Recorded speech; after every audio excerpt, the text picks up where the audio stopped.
والدین جسمانی مربی کا مظہر ہیں، لہٰذا یہ وجہ ہے کہ والدین کا اتنا بڑا مقام ہے اللہ کے ہاں کہ اللہ نے اپنے حکم کے بعد کہا وَبِالْوَالِدَيْنِ احسانا، والدین کے ساتھ احسان کریں۔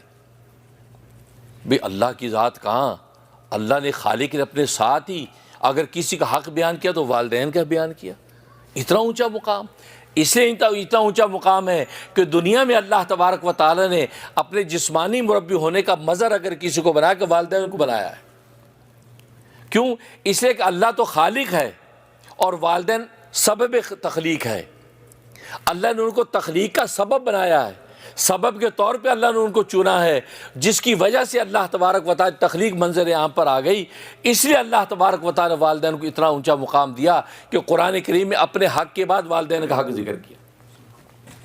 تو جسمانی مربی والدین، چاہے آپ دیکھتے ہیں کہ والدین اپنی اولاد کی جسمانی تربیت کی فکر کرتے ہیں، بھائی اسی فکر بچے نے کھانا کھایا کہ نہیں، پانی پیا کہ نہیں۔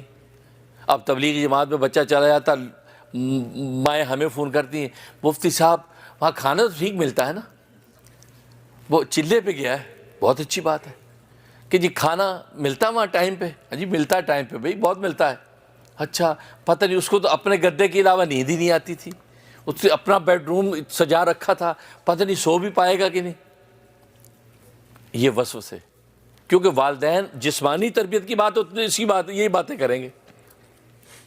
تو ان کو یہ کہتے ہیں بھائی جس اللہ نے یہاں کھلا دیا، گھر میں بٹھا کے وہ اللہ کے راستے میں کیوں نہیں کھلائے گا؟ وہ تو اللہ کا راستہ ہے۔